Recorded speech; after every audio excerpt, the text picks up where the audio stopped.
Hello, and welcome to another edition of the Kale Ortho podcast. Today is July 6, 2023, and we're very excited to have with us today Dr. Amit Sood. Dr. Amit Sood is the chief of the shoulder service at the Kale Orthopedic Center, and he's been with us here at Kale Ortho for about 8 years now. Welcome to the podcast, Dr. Sood. Thank you for having me, Dr. Kale. We're so happy to have him with us today. Dr. Sood is a highly trained and experienced shoulder expert in the field of shoulder surgery. Why don't you tell us a little bit about yourself, Dr. Sood, and your training as well? Sure. I actually grew up in the Chicagoland area, and I went to the University of Illinois in Urbana-Champaign, where I did my undergraduate training. And following graduation, I did my medical school training at the Medical College of Wisconsin. And following that, I eventually made my way to the East Coast, to New Jersey, where I did my orthopedic surgery residency training at what was called UMD&J before, which is called Rutgers now. Where I did extensive orthopedic surgery training. Following that, I did a specialized fellowship in shoulder and elbow at the Harvard Boston Shoulder Institute program, where I spent a year training with highly skilled surgeons in the Boston area, learning about more advanced techniques in shoulder and elbow surgery. Part of that fellowship involved traveling to France in Europe, where I spent time training with some of the master surgeons in Europe as well, learning a lot of the techniques that they help to enhance for surgeons throughout the world. I spent some time training in Nice, France with Dr. Pascal Boileau. I spent some time in Annecy, France with Dr. Laurent Lafosse, learning very advanced arthroscopic techniques. And I also spent time with, what's considered one of the grandfathers of orthopedic shoulder surgery, which is Dr. Gilles Walsh in Lyon, France as well. And it was truly, it was a tremendous opportunity that not many orthopedists get to do. Usually you have to take time out of your own practice once you've gone outside your fellowship to go and travel and follow different surgeons throughout other parts of the world to learn advanced techniques. And I was fortunate enough where it was a part of my fellowship. It was integrated into the program where I traveled there, lived there with the folks in the community, trained with the surgeons at the hospitals, both seeing patients and in the operating room, and really got to know them on a more personal level where it wasn't just going to work with them. It was eating dinner with their family, going out, talking, having laughs, and really getting to immerse myself in the culture. And it was an opportunity that I can't replace, and I'll cherish that forever. Following that fellowship, I was fortunate enough to come back to New Jersey. I actually met my wife while I did my residency in New Jersey, and she always tells me, once a Jersey girl, always a Jersey girl. So she wanted to come back to New Jersey, and I was fortunate enough to come to the Kale Orthopedic Center, where I've been ever since, and I've loved it. It's no wonder we love your wife so much.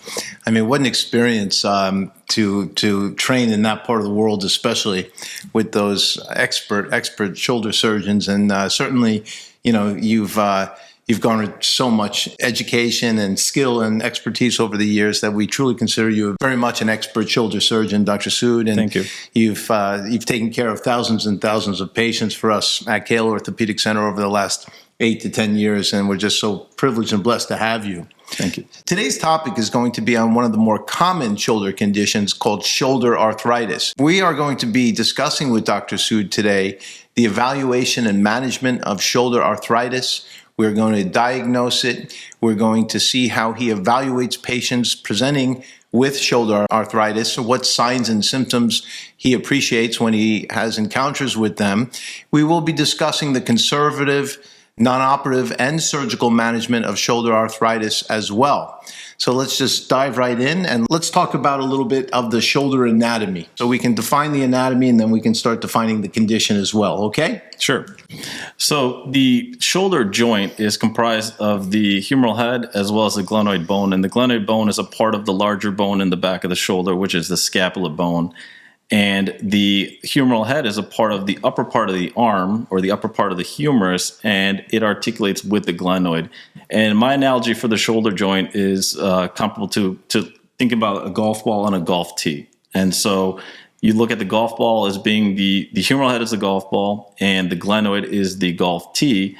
And as you can imagine, it's a very unstable joint. In fact, the shoulder joint is the joint with the most range of motion in the entire body of all the joints. And so you can imagine with the golf ball sitting on a golf tee, it's very unstable. You could just flick the golf ball and it could fall right off. And the shoulder, if you watch enough sports, you hear about shoulder dislocations all the time. So it's one of the most commonly dislocated joints. So it's very unstable. And so there's a big interplay between the muscles, tendons, as well as the bones to keep that shoulder stable. And because it's so unstable, it doesn't just rely on the bony anatomy for stability. There's a ring of tissue around the glenoid called the labrum, which provides stability for the shoulder joint. There's also capsular tissue. Think of it like a balloon surrounding the shoulder joint that helps keep it stable as well.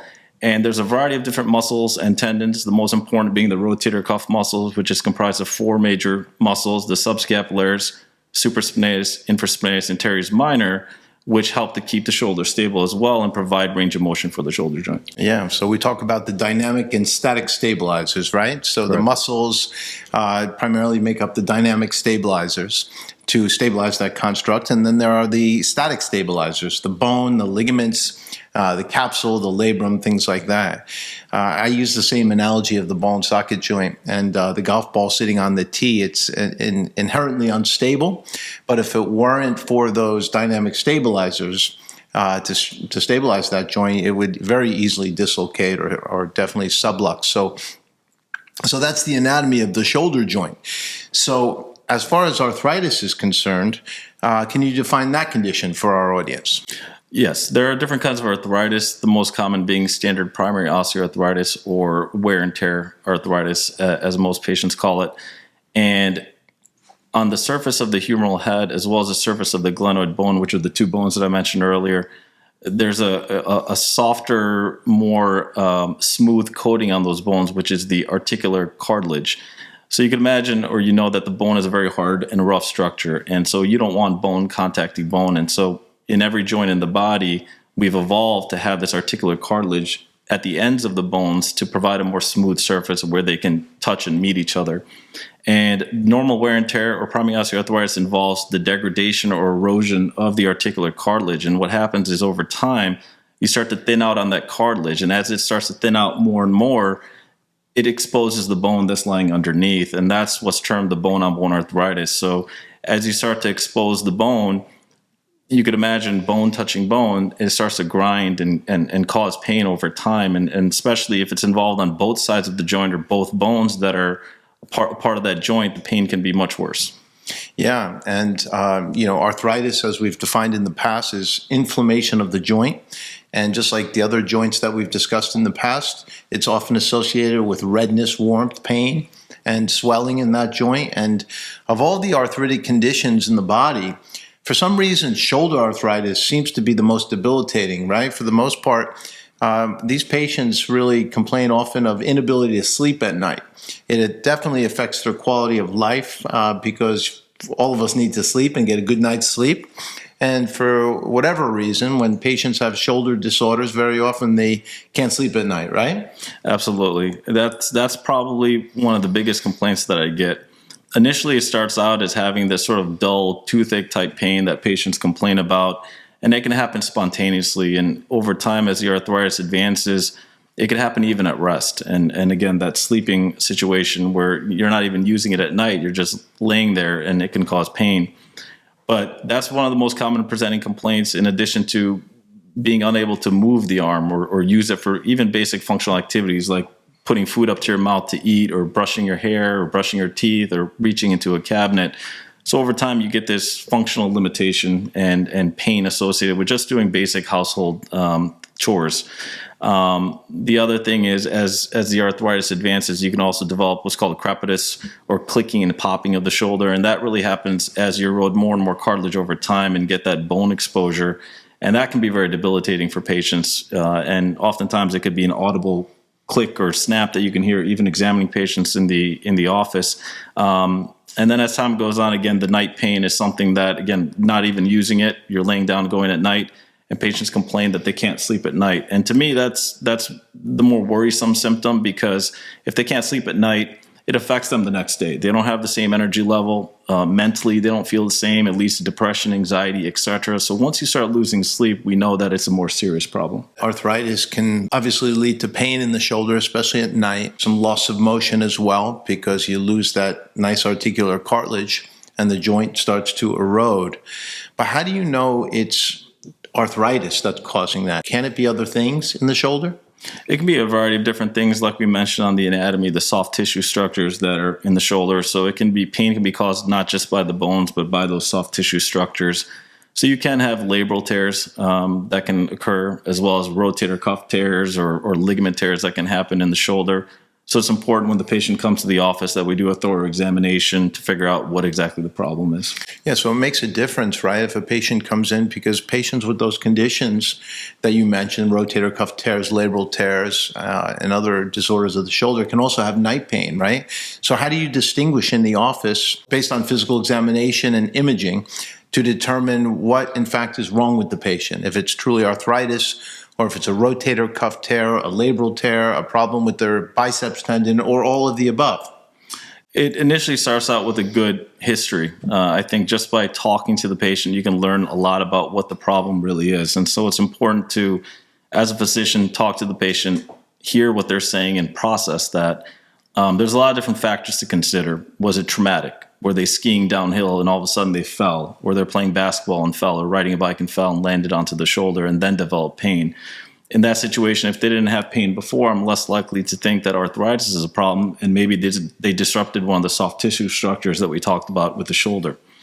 If they fell and dislocated the shoulder and went to the emergency room and one of the doctors had to put it back in place, depending upon the age of the patient, younger patients, it tends to be associated with labral tears. As a patient gets older, when you dislocate your shoulder, we tend to see rotator cuff tears as a more common associated pathology. So all these things I have to take into consideration when I talk to the patient. In addition, we always take x-rays when the patient comes to the office.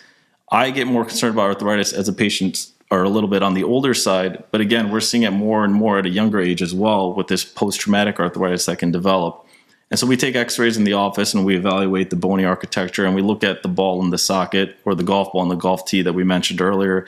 And we see, is there a space between the two bones? And has there been degradation of the cartilage that's on there? And one thing that we see if there is degradation of the cartilage is that the bones start to move together. So you see the humeral head touching the glenoid bone. And oftentimes as the arthritis advances, not only do the bones touch together, but we see other findings on the x-ray as well. For example, development of osteophytes or extra bone formation on the x-rays as well.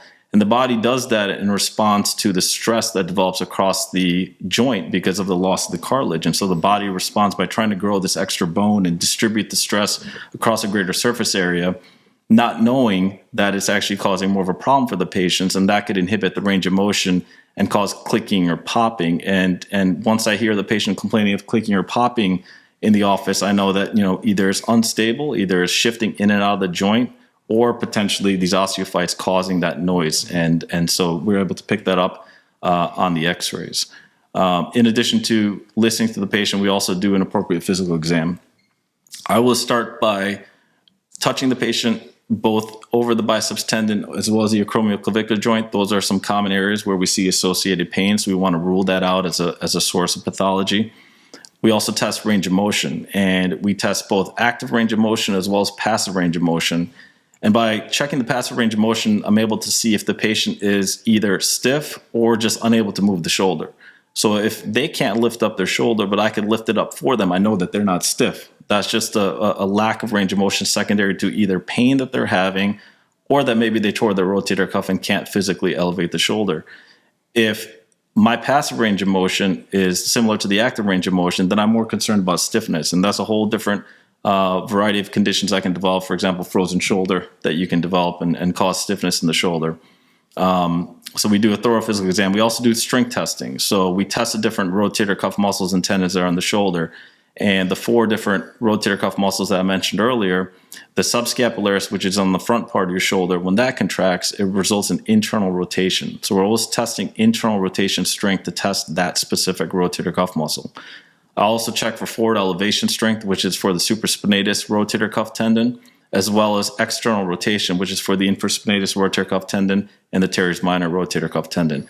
So based on strength testing, that tells me the integrity of the rotator cuff tendons and gives me information. I also check for instability of the shoulder to see if the shoulder wants to slide out the front or the back of the shoulder. And even if it doesn't slide, if any provocative maneuvers cause pain in those directions, which leads me to potentially having a labral pathology in that shoulder. I also raise the arm and check for signs of any impingement or bursitis by raising the arm and internally rotating the arm to see if there's any symptoms of impingement. Right. Well, I think all of this is very, very important, but probably the most important thing that you identify is whether or not the patient has arthritis, because there are a lot of soft tissue problems that you see on a daily basis and treat. Labral tears, biceps tendon injuries, rotator cuff tears. But I think the game-changing finding is when you identify that there is arthritis that exists in addition to all those things. Because as soon as we identify that arthritis exists in that joint, it changes our conversations with our patients, right? So if it's an isolated soft tissue problem, so for instance, in the knee, if there's a meniscus tear or an ACL tear, typically we'll address that soft tissue problem arthroscopically in a sports medicine type procedure. Once we identify that arthritis is also present on the X-ray or MRI, it changes our conversations with our patients. It's important for the patients to understand that we don't just treat those soft tissue problems when there's arthritis. We have to do something bigger, more definitive, where we take care of the arthritis as well as the soft tissues at the same time. Why don't we just inform our patients how you would address somebody that presented with arthritis in the shoulder? What is the first line of treatment for those patients?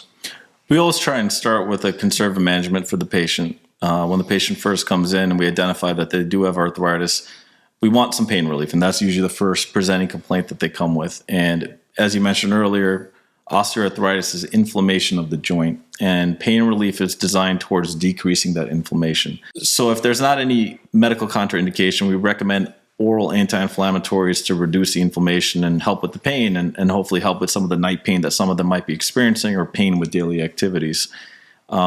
Also, we always recommend some physical therapy for the patient. Oftentimes, they're limited with their range of motion or have an element of weakness, and we want the physical therapist to work with them to optimize the range of motion as much as they can and also decrease the pain as much as they can. The goal of physical therapy is to help stabilize the shoulder because they're bone on bone at that point or have eroded a lot of their cartilage. Even any element of micro instability can cause pain across the shoulder joint. So what we want to do is get them into physical therapy, strengthen the rotator cuff muscles, and in turn that provides stability for the shoulder and decreases that micromotion and can help decrease the pain for the patient. We also try, if the patient chooses to do so, cortisone injections, which can be administered both in the joint as well as outside the joint to help with bursitis. I usually will do a combination of both. If I feel like there's a lot of impingement-related pain or bursal-sided pain, I will do a subacromial space cortisone injection in the office. If a lot of the pain is being derived from within the joint itself where the arthritis is, I will do a cortisone injection into the glenohumeral joint where that articulation is. And it's very important to be precise with that injection. And oftentimes it can be difficult to do. In the office, I will do it under fluoroscopic guidance to make sure that I have it in the correct location so that when the patient gets the medication, they get the most relief from that injection. Yeah. Yeah, I think it's important for patients to understand there are different areas that we inject in and around the shoulder. And it's important to identify if the problem lies within the ball and socket joint, that your doctor injects the ball and socket joint as opposed to the area above the ball and socket joint. For instance, a lot of patients present with night pain from rotator cuff pathology or a condition like bursitis or impingement that Dr. Sood was referring to.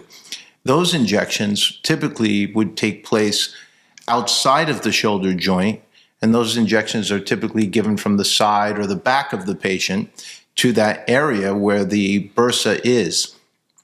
But when patients have shoulder arthritis or problems inside the shoulder, like labral tears or long head of the biceps tendon injuries, those injections have to be performed inside the joint.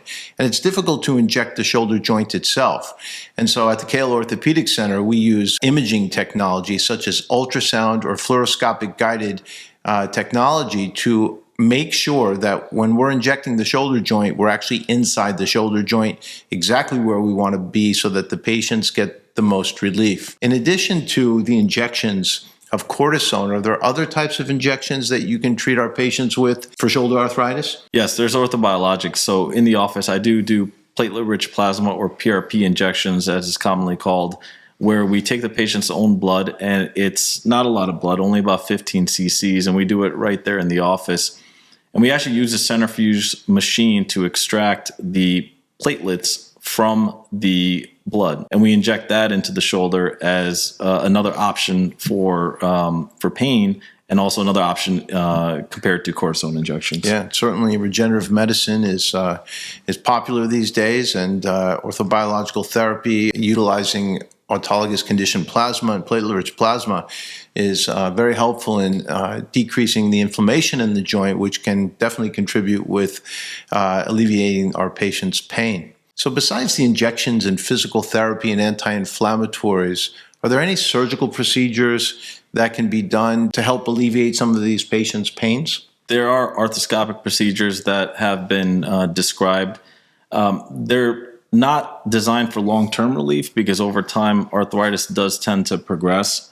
There is a certain population that can benefit from it. Sometimes we'll see younger patients where there's the development of arthritis, but it hasn't gotten to the point where it's bone on bone or they have large bone spurs. And as you can imagine, some of these younger patients don't want to commit to a full shoulder replacement at that time. And so there are arthroscopic techniques where we go in and basically we're cleaning up the shoulder in a way. And any inflamed tissue or loose bodies that might exist in the shoulder, we remove that. Oftentimes the capsule can be very tight of the shoulder, which is compressing the humeral head against the glenoid. So we'll do a capsular release at that time where we sort of cut around that balloon that I described earlier, or the capsule, and that helps to loosen it up a little bit and get the bone of the humeral head maybe less tensioned onto the glenoid. Oftentimes with arthritis, it's also associated biceps tendonitis, and you can also do a biceps tenodesis, we call it, at the time of the arthroscopy, where we basically remove the insertion of the biceps from the labral tissue and we tack it down into the humeral bone so we keep it from sliding where a lot of the irritation and the inflammation develops. Also, if there are any small bone spurs, we could use a burr and remove those bone spurs at the time of arthroscopy as well to try and limit the impingement that they can get and the limited range of motion that can develop from having those bone spurs. So an arthroscopic procedure is an option as a less or more minimally invasive procedure for patients who are appropriate candidates if they're younger and aren't to the point where they can commit to a full shoulder replacement. Yeah, and sometimes a lot of us that do arthroscopy will find a patient that's relatively young, has a beautiful looking shoulder joint, but unfortunately suffered a trauma and has now a big pothole in the articular cartilage of the glenohumeral joint or the ball and socket joint. And that's a difficult situation where you have a young patient, sometimes 30, 40 years of age, beautiful anatomy, intact rotator cuff, biceps, labrum, everything's perfect. But there's a big pothole in the glenoid or in the humeral head, missing cartilage, and bone is exposed. Fortunately, some of the vendors that we use offer instruments that allow us to do some procedures like a microfracture, where we combine that with the regenerative medicine that we talked about to try to regrow the cartilage and fill the defect. Yes, absolutely. So just like a regular road that we drive down, if there's a single pothole in the street, they don't replace the entire road, right? So this happens after every winter in New Jersey where they come in, in the springtime and fill in those potholes. And the same concept applies to the shoulder where, if it's just a small little defect or a pothole in the shoulder, we don't need to replace the entire shoulder in that situation. There are other options that are there. Microfracture, as you alluded to, is one of them. And what we want to do is essentially fill in that pothole. So there are multiple ways to do that. Microfracture is one technique where arthroscopically we go in a very minimally invasive fashion and we make smaller holes within the base of that pothole. And when we're in there doing the arthroscopy, we're putting a lot of fluid into the shoulder, and it prevents the backflow of blood. But once that fluid pressure is gone at the end of the procedure, and we actually test this after we make the little holes at the base of the pothole, we eliminate the fluid from the arthroscope or the camera that we're using during the procedure. And what you see is bleeding that comes back in through those holes. And as the patient's recovering, what happens is that bleeding induces the formation of scar tissue to kind of form in within that pothole over time to fill that defect. And so that's one technique that we use, which is the microfracture technique. There's also a newer techniques where you go in and we harvest a piece of the cartilage and take it to a lab. And that lab grows these chondrocytes. And once we grow those chondrocytes, we come back and we implant that into the pothole. So we put into the pothole with the fibrin glue that holds it in place, and we're trying to use the body's own natural cells of the cartilage to try and fill in that defect. So not just with scar tissue, but hopefully with some cartilage. And that's another technique that we utilize as well. Yeah. So clearly the future of orthopedics is regenerative medicine and healing diseased joints and repairing structure as opposed to replacing and reconstructing torn structures as well, right? So that's an exciting up and coming field. And right now in 2023, I guess the best we can do with these defects is the microfracture and the procedures that you've outlined. But let's go to the next stage now, where the patient's arthritis is too advanced and is now a candidate for something more definitive.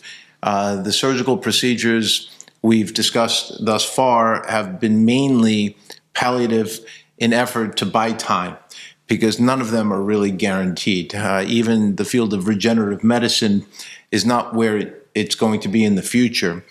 Still to this day, it's not really possible to regrow normal articular cartilage with like the cartilage we were born with. And so we tend to do these procedures to buy time to a point in time when the patient is more amenable to undergo a more definitive procedure.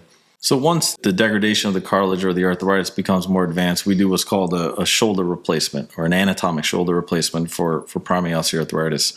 What we do is we basically resurface the ball part of the shoulder joint, which is the humeral head, and we also resurface the glenoid, which is the golf tee part of the shoulder joint. And basically what we're doing is similar to, again, the road analogy, where if there's too many potholes on the road, you can't just go in and individually fill each pothole. Even if you drive across it, it's still going to be a very bumpy road. And so basically we're going in and we're resurfacing the entire surface of both parts of the shoulder joint to provide a more smooth articulating surface. And what we do for an anatomic shoulder replacement is on the humeral head, or the golf ball part of the shoulder joint, we use a metal sphere to provide a more smooth surface for articulation, at least of the humeral head component.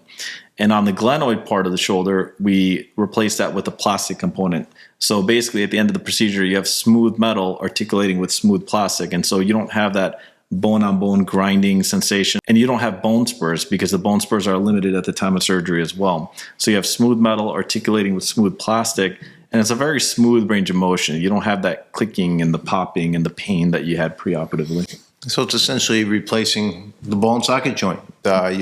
You're giving the patient a new ball and a new socket, and the new ball made out of metal, the new socket made out of plastic, feels no pain, right? So it's the analogy I like to give in other joint replacements is like capping a tooth type of thing. We still keep the patient's bone, but we put a new cap on it. The cap is now feeling no pain. It's a nice, smooth, shiny surface, and it's a stable construct. How long have shoulder replacements been around? They've been around since the 1950s, but they've evolved over time. And originally, it started out as a salvage procedure, in particular, especially with reverse shoulder replacements. And they were used primarily to treat complex fractures that existed, as well as different tumor conditions that exist in the shoulder. Unfortunately, in the beginning, had a high failure rate, to be honest with you. And we've gone through multiple generations of implant designs now where they're very stable. And initially they had very long stems, and we're actually using a lot of metal to replace just a small piece of bone just to keep that stable, especially in the humeral component. And we're using a lot of cement in the plastic component to hold that in place and keep it from getting unstable over time or loosen over time. But obviously, as technology has advanced, we don't really put in a lot of metal now when we do shoulder replacements. It's actually very, very minimal. And most patients are surprised when I show them in the office on an x-ray or pictures of the implants, how much metal there really is. And it's far less than a hip replacement or a knee replacement. It truly is a resurfacing procedure that we do.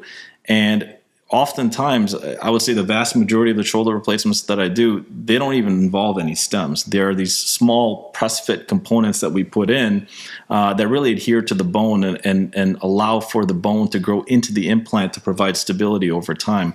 So we're not even removing much bone to begin with, and we're putting in a minimal amount of metal. In terms of the plastic component, the implant that I particularly use doesn't even involve the use of a lot of cement. It still involves a press fit component to rely on the majority of the stability and a very, very small amount of cement that I use to keep that in place. Again, just because of the way that the technology has advanced, these are very, very stable implants, and the survivorship, the 10-year survivorship is approaching 96% in a lot of studies. So these implants are lasting a very, very long time. And of course, part of it is, treating the shoulder well after you get it, just like any other joint replacement. You want to treat it well. But they are lasting a very long time. And I tell patients when I give them a shoulder replacement, the goal is for them to have it for the rest of their life. So let's demonstrate what we're talking about to our patients. Let's present a model of the shoulder replacement system that you use, and we'll talk about the anatomical parts of the shoulder and what gets replaced. Sure. So Dr. Sood, why don't you explain to our viewing audience exactly what we're looking at here? So this is the shoulder joint, and analogous to the golf ball sitting on a golf tee, this is the humeral head bone, and that's the golf ball component. And here's a socket that I mentioned or alluded to earlier, which is the golf tee. So let's talk about that. So this is the golf ball, and this is the golf tee. So this is an example of how small the golf tee would be. And that's the analogy we often give for the shoulder joint. So if you saw this tee in this position and the golf ball sitting in this position, that's very much analogous to a golf ball on a golf tee. And you can see that's inherently a very unstable construct. The cup of the ball and socket joint is so small and the ball is so big. But the only reason this shoulder becomes stable is because of the dynamic stabilizers, the rotator cuff muscles that we alluded to before, and also because of the bony constraints from this articulation, as well as the labrum and the capsule that keeps this ball and socket joint stable and together. So that's the analogy of the ball and socket joint of the shoulder. And this smooth white surface on the end of the bone, that's the articular cartilage that I mentioned earlier. So, here's the rougher bone that is comprised of the entire humerus. And this is the coating at the end of the bone, which is the articular cartilage. And that's the smooth part of the shoulder. And if you look at the glenoid as well, which is right here, there's a ring of tissue around the glenoid, which is a labral tissue. And central to that is also articular cartilage. So it's the same smooth white coating that you see on the humeral head. And so you have smooth articular cartilage on the humeral head that's articulating with the smooth cartilage on the glenoid. Yeah, so the labrum is, like he discussed, a fibrocartilaginous structure that circumferentially wraps itself around the entire glenoid. It's essentially a thickening in the capsule at its insertion that, along with the capsule, helps to stabilize the ball and socket joint from dislocating. So that is a normal shoulder joint, normal ball and socket joint. But in the face of arthritis, what happens? So we get degradation or erosion of this smooth cartilage that you see here. And so as that starts to thin out and erode, you get exposure of this rougher bone that you see here, which comprises the rest of the humerus. And so that bone, again, is rough. And as that becomes exposed, that is what arthritis is. And when we take an x-ray in the office, you see that the joint space is narrowing because this articular cartilage creates a space between the two bones. And when we take an x-ray in the office, we only see the bones. We don't see the cartilage. So when we look at an x-ray, we see that there's a space between those two bones. And the classic bone-on-bone term for arthritis that patients always hear about is that as that cartilage starts to wear out, we don't see that space anymore. And so we see the two bones starting to go towards each other and touch each other. And as this smooth white surface starts to erode, we see that on the x-ray. The exposure of the bone becomes obvious, and that's what leads to the thinning that you see on the x-ray. Right. So what are we looking at here, Dr. Sood? So this is an example of how a shoulder replacement would look like. And as I mentioned earlier, we're not removing a lot of bone and we're not putting in a lot of metal or plastic for that matter.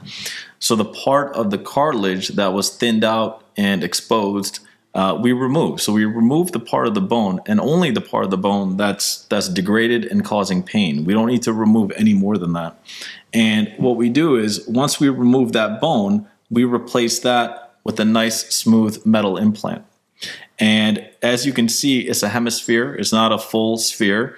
And again, we're only replacing that part that had the articular cartilage on it. We're not removing any more bone or replacing any more bone. It's literally just the part that had the exposed bone underneath from the articular cartilage erosion. So this is how it would look like on the humeral side.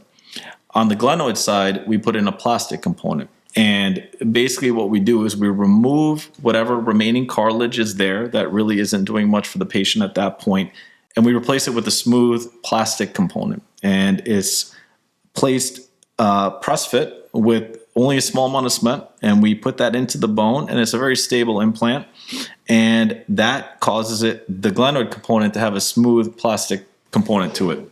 So once we've completed the shoulder replacement, we have this smooth metal part on the humerus articulating with the smooth plastic part on the glenoid bone, and you don't have that bone-on-bone contact anymore. Great. Amazing. How do you do a shoulder replacement? I mean, typically, is this done in the hospital? Is it done as an outpatient? Oftentimes, it can be done as an outpatient, and that's where medicine is going, is outpatient joint replacement. Oftentimes, patients wake up with no pain. Prior to undergoing a shoulder replacement, vast majority of patients get a preoperative block by the anesthesia team. So they get an injection, and it basically numbs up the arm, and the body doesn't feel the arm anymore. And that means that the body doesn't experience pain. What that allows is, during the procedure, the patient doesn't require much anesthesia to keep them asleep. The body's not experiencing the pain. Their pulse isn't elevating. They're very comfortable. And when patients wake up, they wake up in no pain.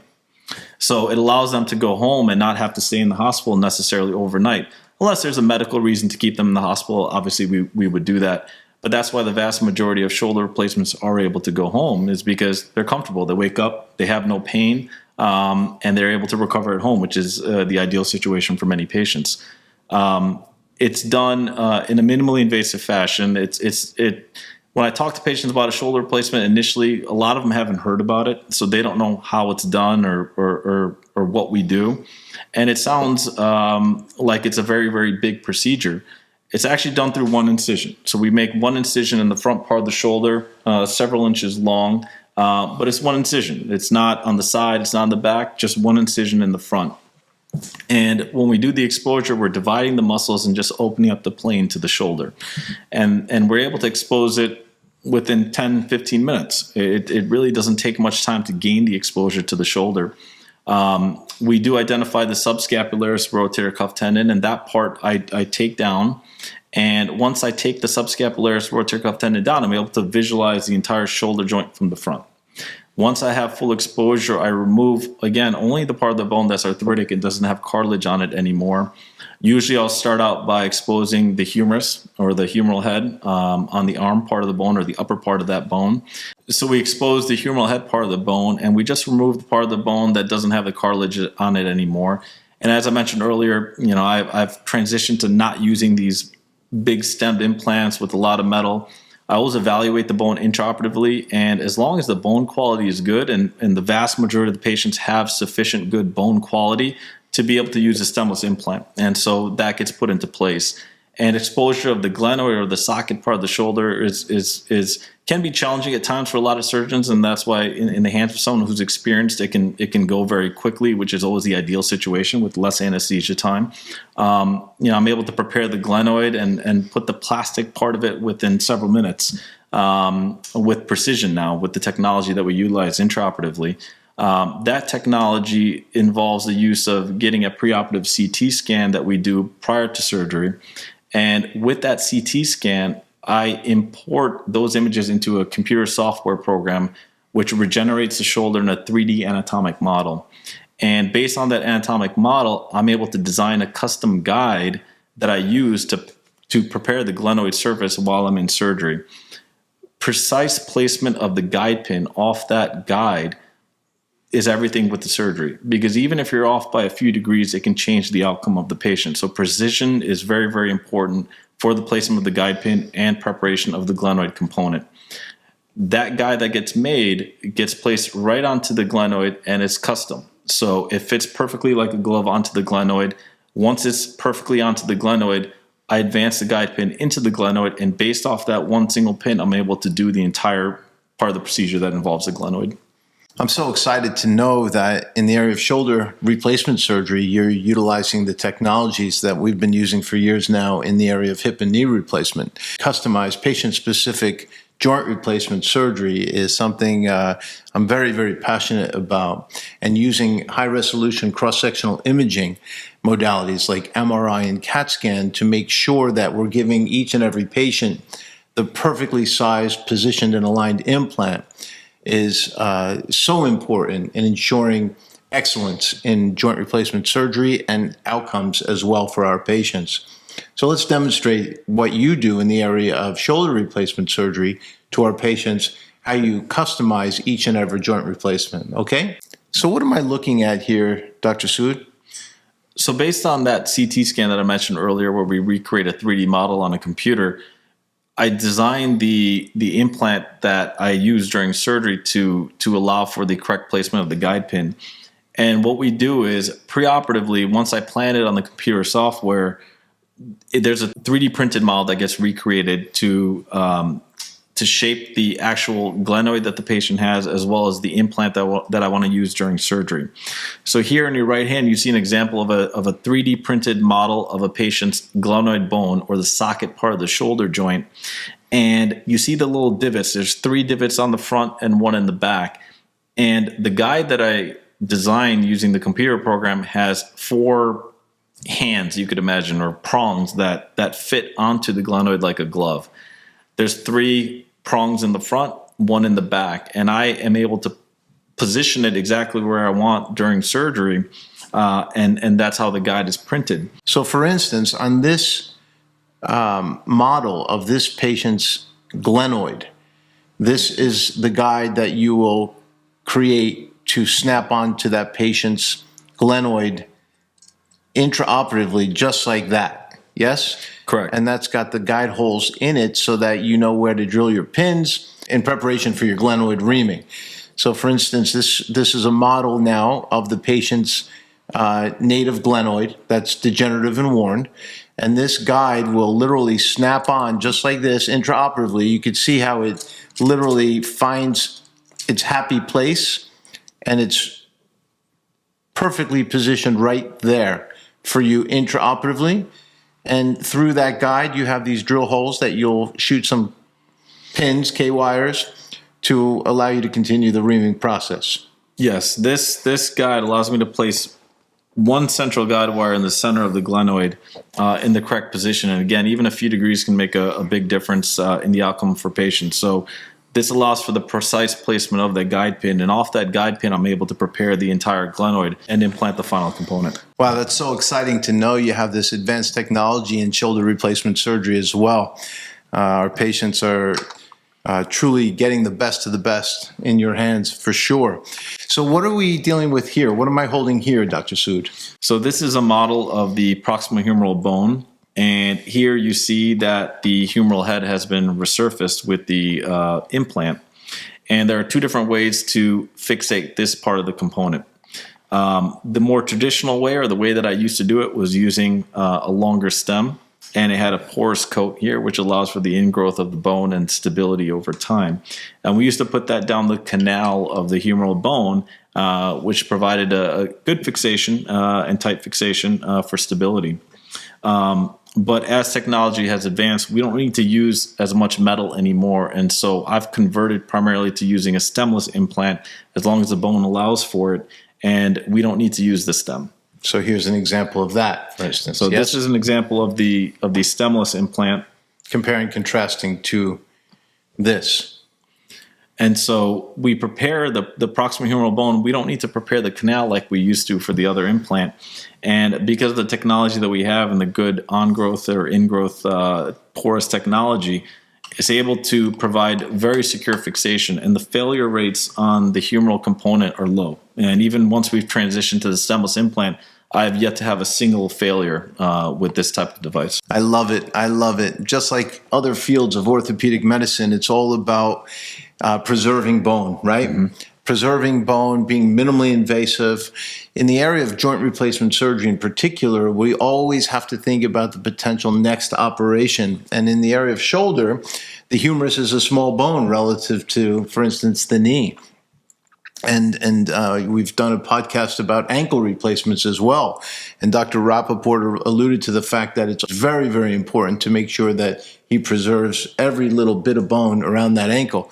The shoulder's got to be quite similar in that we're dealing with very little bone stock, especially around the glenoid, and even the proximal humerus as well. And it's really critical for you to try to preserve bone, especially when potentially the patient may require some type of revision surgery down the road. So these less invasive implants are becoming more and more popular, I'm sure.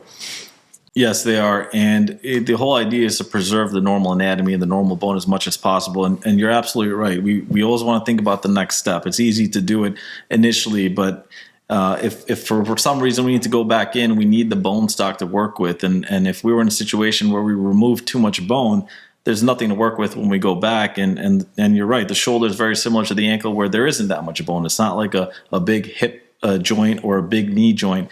And so there really isn't much bone, and we want to preserve it as much as we can initially. And it's important because there's a lot of important soft tissue structures that attach to that bone too. For example, on the proximal humerus side, where we put the ball part of the component, the rotator cuff tendons attach all around that bone to the tuberosities on that proximal humerus. So the greater tuberosity has the supraspinatus, the infraspinatus, and on the back part is a teres minor. And on the lesser tuberosity on the front part of that bone, the subscapularis has its attachment. So we want to maintain those attachments so that the shoulder can function as normal as possible after the operation. 100%. So typically, Dr. Sood, how long does a shoulder replacement take you in the operating room to perform? The standard total shoulder replacement will take me about 45 minutes to complete. So is everyone that presents to your office with shoulder arthritis a candidate for an anatomic total shoulder replacement? There's several things that we look at. One of the most important things that we look at is the integrity of the rotator cuff tendons, because a good outcome for a shoulder replacement surgery depends on not just the bone, but also the soft tissue structures that surround that bone. And so it still relies on intact rotator cuff function for it to function. So we always check based on physical exam as well as MRI in some situations to check for the integrity of the rotator cuff tendons to see, once we replace the bone with these implants, can it still function? And so that's always an important thing to look at preoperatively. If somebody has a small rotator cuff tear, will you still be able to do this type of shoulder replacement? I will, and it's not common, but in a lot of situations, I'll repair the rotator cuff tendon at the time of the shoulder replacement surgery. And again, this is for very, very small tears where I don't want to commit to a reverse shoulder replacement, which is something we'll get into in another podcast, which is a different type of shoulder replacement.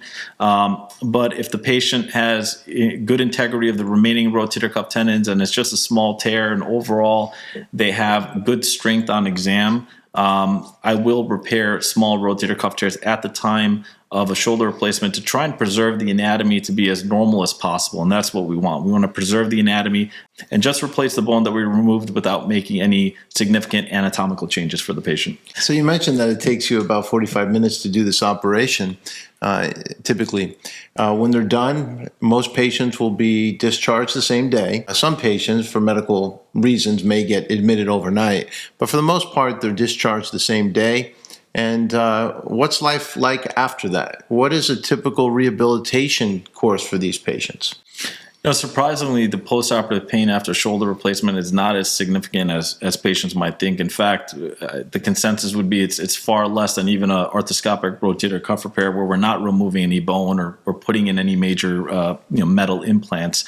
And again, patients get the block preoperatively, so they're able to go home very comfortably and make the appropriate transition to any pain medication that they might need. And I would say, in terms of all my patients, the ones that get shoulder replacements and the ones where I do arthroscopic rotator cuff repairs, labral repairs, etc., I find that my shoulder replacement patients need far less pain medication and are far more comfortable after surgery.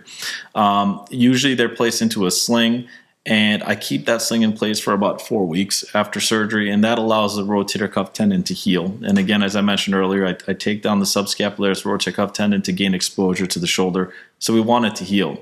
And the protection is mainly for that rotator cuff tendon, because the implants that we put in are very stable. You could almost begin moving it right away. After about 4 weeks, we begin physical therapy. I teach a very intensive home program that I want patients to do on their own, as well as physical therapy. And I tell everyone that, they use physical therapy as a guide, but I really want them to do a lot of the exercises at home every day, multiple times a day, to prevent stiffness and regain that range of motion and get the strength back. Well, I could go to the gym with a personal trainer 2 or 3 times a week like patients do with physical therapy. And if I come home and I don't exercise, and I'm eating potato chips, not really dieting well or exercising, I won't really see the gains with that personal trainer. But if I use that personal trainer, I come home and I exercise on the side, I have a good diet, I'm trying to eat right, all of a sudden, I'll see those gains at an exponential rate.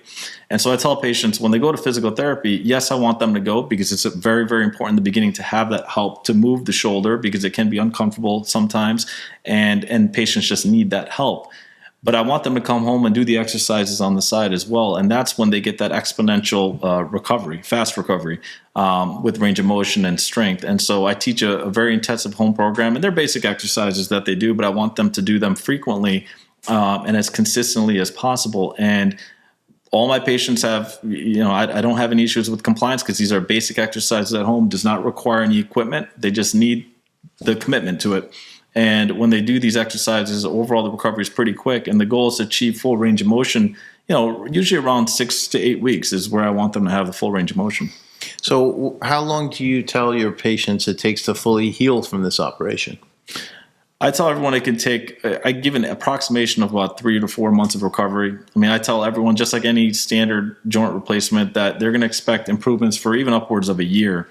But the biggest gain is going to be that first 3 to 4 months. And at that point, they'll feel very comfortable doing most of the activities that they were doing prior to the development of arthritis. And with respect to outcomes and patient expectations, what do you typically tell them their expectations should be with respect to restoration of function, range of motion, return to sports, activities of daily living, etc.?